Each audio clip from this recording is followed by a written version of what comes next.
if you don't feel it yourself, you should know that tens of millions of Americans feel that this was a rallying moment, for many a divine inspiration, for many a determination that Donald Trump was the right person to be president, even if they'd been wavering before, like Elon Musk. Extraordinary in that respect. Also not a mystery, and it's something that's far less uplifting, is what that moment said then and says now about our individuals and institutions that have for a decade been hostile to Donald Trump and to the movement he leads.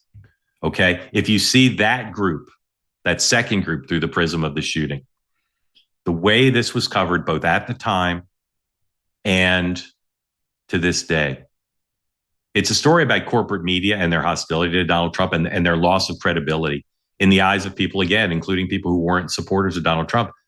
But it's a story also about the institutions we talk about here so often, the liberally leaning institutions in media, corporate America, universities and colleges, nonprofits, all of these places that have always opposed Donald Trump, oppose him now, and who have lost credibility in part, not because everyone in Red America expects 100% support for Donald Trump, because they don't seem to appreciate what Donald Trump means to those who do support him.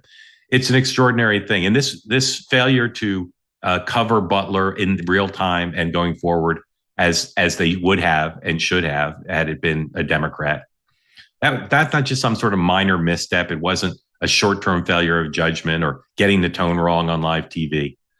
It really is about a feeling about MAGA and about why so many Americans turned to Donald Trump in 2016 and then in 2024 because they didn't like the direction of the country. Okay? Just as we saw with the Biden acuity issue, just as we saw with the Russiagate investigation. You don't see retractions, you don't see accountability, you don't see self-reflection. What you see is a press corps representing the liberal establishment of the country, which just overwhelmingly knew they had to cover this event. But in the immediately afterwards, the immediate aftermath of the attempted assassination, already turning to say, without knowing the motive of the killer, which we still don't know, that this was Donald Trump's fault.